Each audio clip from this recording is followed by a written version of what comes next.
तो सती पठान में आज वेदनानुपස්සना का पाठ कर लेते हैं।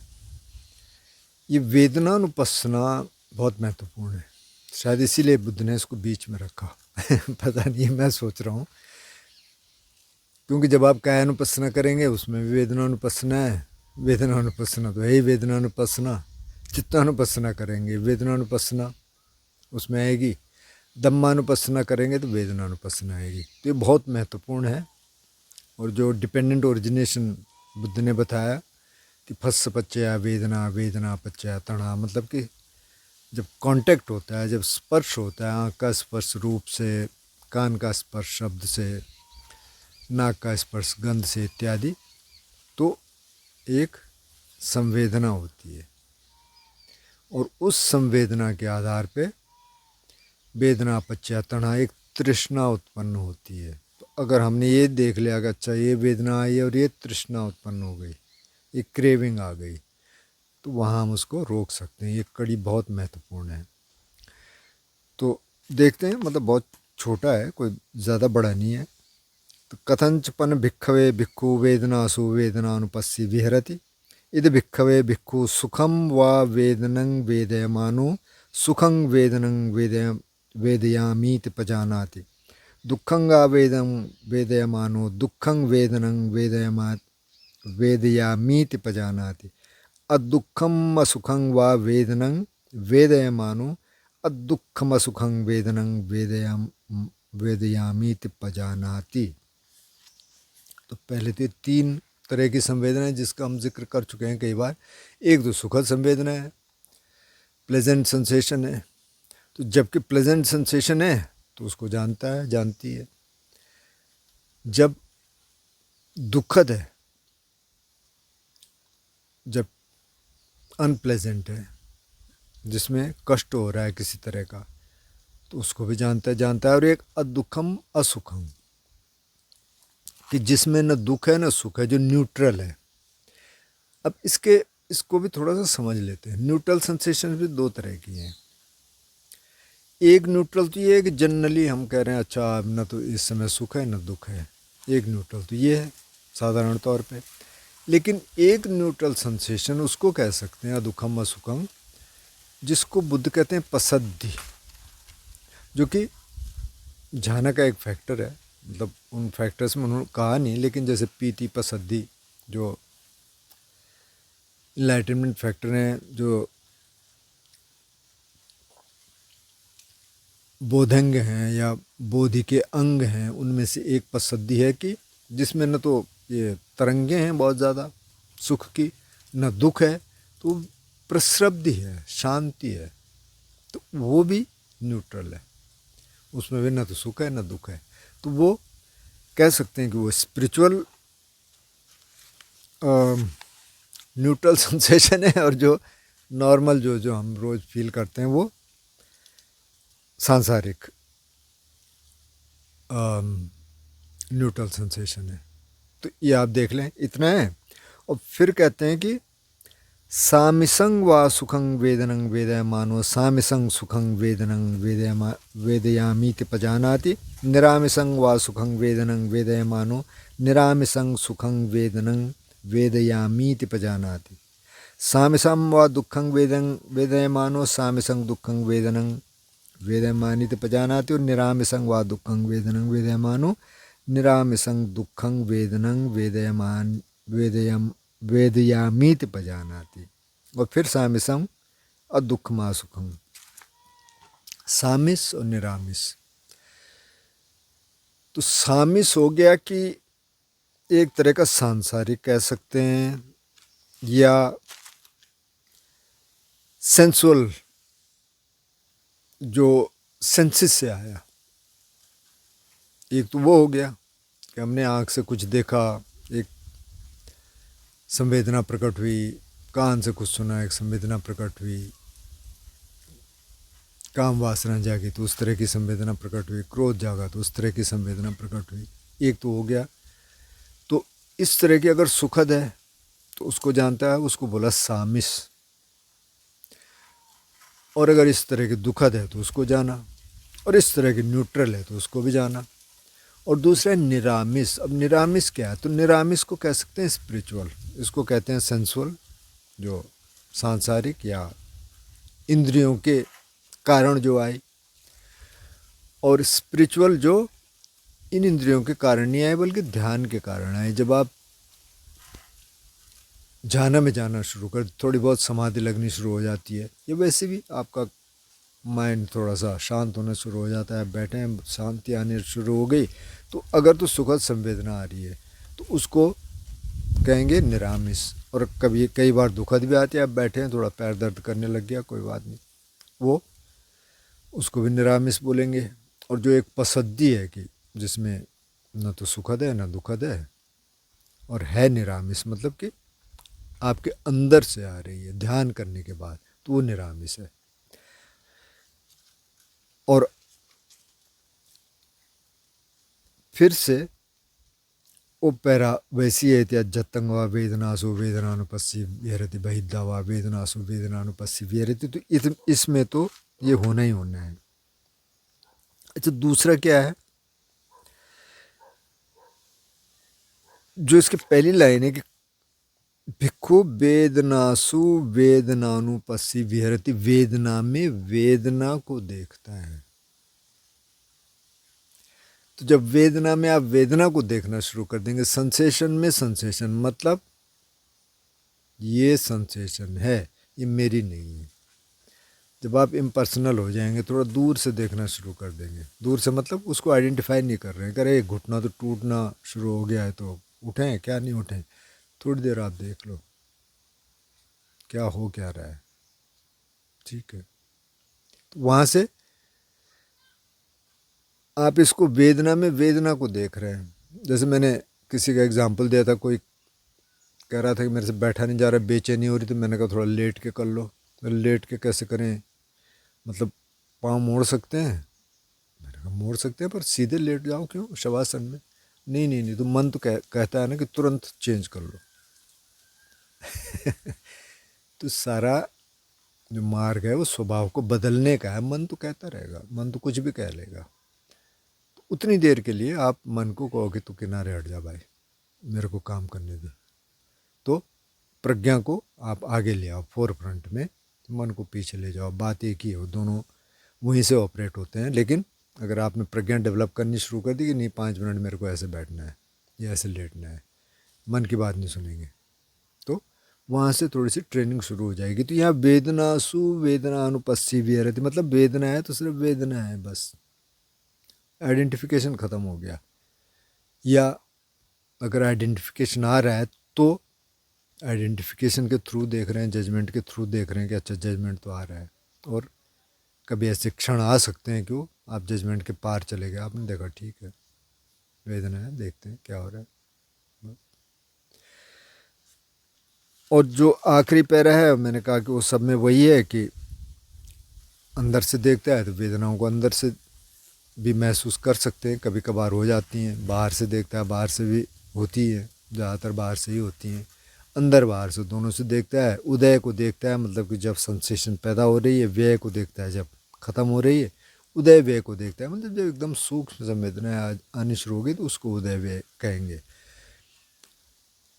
अगर सिर्फ उदय को देखता है तो जैसे मतलब अब ग्रॉस सेंसेशन आ गई तो आपने देखा ये आ गई, तो वो काफ़ी देर रह सकती है, फिर चली गई तो चली गई, तो इसको तो आप देख सकते हैं।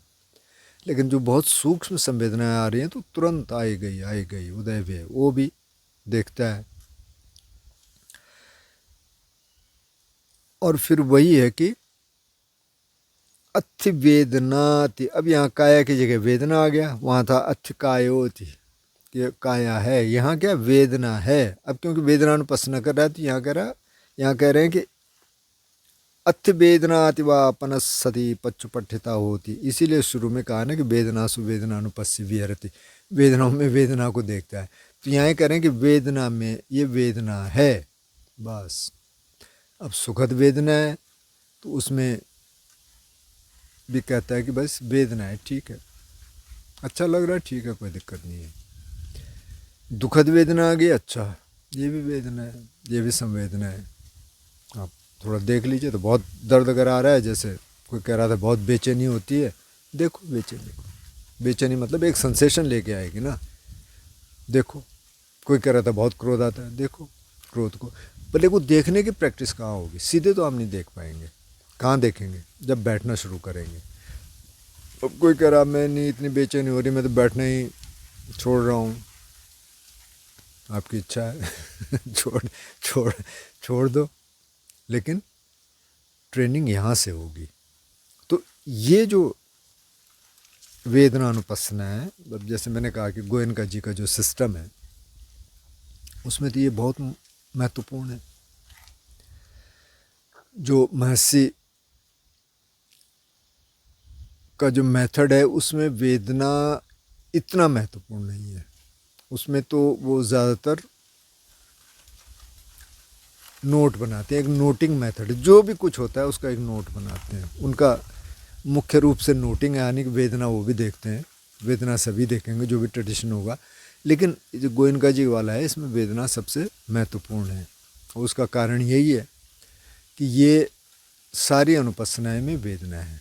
अगर वेदना को देखना आ गया, संवेदना को देखना आ गया, तो जैसे मैंने एक सेंटेंस है ना, सभ्य धम्मा वेदना समोसरणा, बुद्ध ने कहा कि सारे धर्म, मतलब धर्म का मतलब ऑर्गेनाइज्ड रिलीजन नहीं है न इस धर्म का शब्द का मतलब ये था कभी। धर्म का मतलब यहाँ पे चित्त में जो कुछ आया, चित्त ने जो कुछ ग्रहण किया वो धर्म हो गया। वो छोटा विचार से लेके, इमोशन से लेके, गुस्सा, करुणा, मुदिता, मैत्री, सब कुछ उसमें आ गया, लोभ आ गया, जो भी चित्त में उत्पन्न हुआ। वेदना समोसरणों को, एक वेदना को लेके शरीर में आता है और हम काम ही वही कर रहे हैं। क्योंकि अगर कई लोग कहते हैं कि ठीक है फिर वेदना को लेके आता है तो हम देख लेंगे, व्यवहार में देख लेंगे। मैं एक आचार्य को सुन रहा था, कोई कह रहे थे कि ध्यान मैं करता हूँ लेकिन मतलब मैं गुस्से पे काबू नहीं कर पाता या और उसको प्रयोग नहीं कर पाता। तो वो कहते क्यों करता है ध्यान, क्या होता है 1 घंटे बैठ के जाना तो दुनिया में है ना रहना तो यहाँ है। क्योंकि ये आचार्य खुद भी नहीं करते, बहुत एग्रेसिव है। मतलब मैंने इनके 1-2 क्लिप सुनी, तो ये लोग ना भटका देते हैं लोगों को, इसलिए मैं बार बार ये चर्चाएँ करता हूँ। इनको मत सुनो ज़्यादा, वो मतलब किताब पढ़ के बताएंगे, व्याख्या कर लेंगे, उससे कुछ नहीं होता। वो तब होगा जब आप प्रैक्टिकल करेंगे। तो अब आपने बैठना शुरू कर दिया तो तब आप देख पाएंगे वहाँ। अब गुस्सा आ रहा है माना, आपने कहा यार बहुत गुस्सा आता है, आपने किसी दोस्त को कहा यार तुम मेरे साथ रह सकता है कुछ दिन, हाँ मैं रह सकता हूँ, तो जब मेरे को गुस्सा आया ना मेरे को बता देना गुस्सा आया। गुस्सा आ गया, उसने बता दिया तो पहले उसके झापड़ मारेगा दोस्त के, क्या है भाई ये तो इसका ये गलत कर रहा था ना इसलिए मेरे को गुस्सा आया। गुस्से में देखना बहुत मुश्किल काम है। लोभ में देख सकते हैं कई बार, क्योंकि लोभ में ऐसी अर्ज नहीं होती कि अभी करना है, ये थोड़ा आप रुक के कर सकते हैं। लेकिन क्रोध में तो तुरंत वो एक्सप्रेस होता है, तो बहुत मुश्किल है। तो जब आप बैठ के देखना शुरू करेंगे, हम कहते हैं सांस देख रहे हो, सांस देखेंगे तो विचार भी दिखेंगे, और बॉडी अवेयरनेस है तो बॉडी अवेयरनेस भी दिखेगी। तो बॉडी अवेयरनेस का मतलब जो संवेदनाएं आ रही हैं उसी के आधार पे तो बॉडी अवेयरनेस होगी। जब कई लोग कहते हैं हम तो फील ही नहीं कर पा रहे, कोई संवेदना नहीं है, अच्छा तो सोया हुआ है क्या शरीर ऐसा तो हो नहीं सकता ना कि कोई संवेदना ना। लेकिन कई बार होता है, कुछ लोग पता नहीं कुछ और समझते हैं, लेकिन ज़्यादातर लोग फील कर सकते हैं और करते हैं। तो आपकी बॉडी अवेयरनेस है, आप देख रहे हैं, सांस भी देख रहे हैं, कोई थॉट आया, अब बॉडी में देखो क्या हो रहा है। ये कोई बहुत ग्रॉस सेंसेशन आ गई, बहुत स्थूल संवेदना आ गई, देखो। जो कह रहे हैं कि बेचैनी आ रही, बेचैनी को देख लो। बेचैनी को देखना तो आसान है, अगर आलस आ गया तो उसको देखना मुश्किल है, क्योंकि वो फिर नींद ले आएगा। देखा उसको भी जा सकता है, लेकिन उसको देखने के लिए फिर और स्ट्रेटजीज हैं। लेकिन बेचैनी को देखा जा सकता है।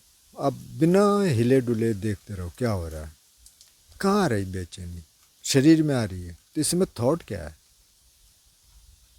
क्योंकि बेचैनी एक थॉट प्रकट करेगा, एक विचार को प्रकट करेगा, और विचार एक बेचैनी को प्रकट करेगी। किस तरह का विचार? अगर बेचैनी का विचार है तो बेचैनी की संवेदना होगी, और अगर बेचैनी की संवेदना पहले आ गई तो एक बेचैनी का विचार आएगा। ये तो प्रपंच जिसको बुद्ध कहते हैं ना, वो चल रहा है हर समय।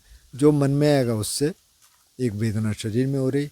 अब आपने बैठ के ही देखना शुरू कर दिया, आप बैठे हैं और आप देख रहे हैं, आपने कहा ठीक है 20 मिनट मेरे को देखना है भाई, ये जो शुरुआत कर रहे हैं चलो 5 मिनट से ही देखना है, कुछ 1 घंटे भी करते हैं, कुछ 1.5 घंटे भी करते हैं, पर चलो वो तो थोड़ा सा मार्ग में थोड़ा आगे हैं।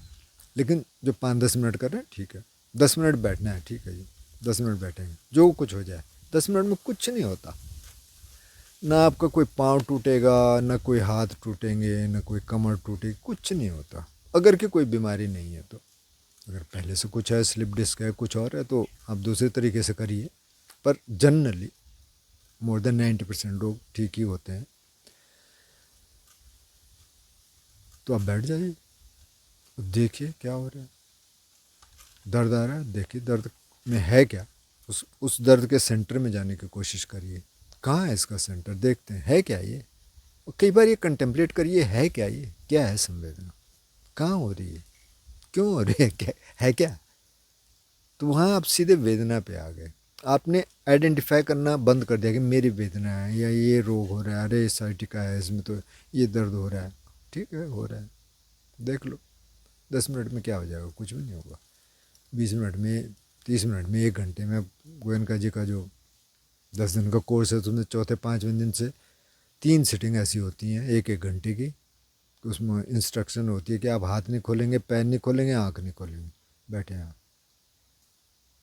अब सब लोग नहीं कर पाते लेकिन अगर कर सकें तो अच्छा है। तो फिर आप दर्द देखेंगे, अब क्या करेंगे, आप तो खोल तो सकते नहीं, तो आप उसको देखेंगे, अवर्जन आएगा, द्वेष आएगा, लेकिन फिर आप द्वेष को देखते हैं, अच्छा यार ये तो द्वेष आ रहा है, उससे दूर रहना है, तो ठीक है, तो तब आप ठीक तरीके से देख सकते हैं। और कई बार ये स्थिति आ जाती है कि आप उससे विचलित नहीं है, बहुत दर्द है ठीक है। जैसे किसी किसी का एक कमेंट था ना कि बहुत दर्द होता है, साइटिका भी है, कुछ और भी उन्होंने कहा, तो क्या समाधि में जा सकते हैं? बिल्कुल जा सकते हैं। जब आप उस दर्द को, उस दर्द के बियॉन्ड चले गए, बियॉन्ड चले गए मतलब आप दर्द को देख रहे हैं इस तरह से, संवेदना है बस मेरी नहीं है ठीक है, तो कुछ देर के लिए आप थोड़ा सा उस स्थिति में चले गए, तो वो कई बार टूट भी जाता है दर्द, मतलब वो छोटा होना शुरू होता है, छोटा मतलब उसके टुकड़े होने शुरू हो जाते हैं, और कई बार वो निकल जाता है, देखना करके, छोटा मोटा होता है। बहुत टॉर्चर मत करना अपने को, लेकिन 10-15-20 मिनट किया जा सकता है, कोई बड़ी बात नहीं है। बहुत ही ज़्यादा हो रहा है ठीक है, आप चेंज कर लीजिए, 10 मिनट में क्या हो जाएगा। तो ये वेदनानुपස්සना बहुत महत्वपूर्ण है, और सब कुछ संवेदना ही है। और मैं एक बार कृष्णमूर्ति का कुछ पढ़ रहा था, तो एक पैरा अब कहाँ था, अब मुझे नहीं मालूम, वो कह रहे थे कि एवरीथिंग इज सेंसेशन, और एक पैरा था 4-5 लाइन का, कहाँ है पता नहीं, कृष्णमूर्ति को जानने वाले बताएं। उन्होंने कहा एवरीथिंग इज सेंसेशन। मैंने कहा अच्छा भाई तो बता रहे हैं, लेकिन उसके बाद ज़्यादा होती नहीं है, क्योंकि जो भी थॉट उत्पन्न होगा वो एक सेंसेशन लेके आएगा। आप खाना खा रहे हैं तो सेंसेशन होगी, आप बोल रहे हैं तो सेंसेशन होगी, आप सुन रहे हैं तो संवेदना होगी, आप चल रहे हैं तो संवेदना होगी। तो आप करें और फिर प्रश्न पूछ लें, क्योंकि ये टाइम होता है जब मैं वीडियो बनाता हूँ, उधर मशीन नहीं चल रही होती, आजकल इधर बहुत कंस्ट्रक्शन चल रहा है, मशीन शुरू हो गई, अब थोड़ा और तेज़ हो जाएगी तो अब बोलना। खैर वैसे भी ये वीडियो बन ही गया है, तो आप बताएं, सवाल करें।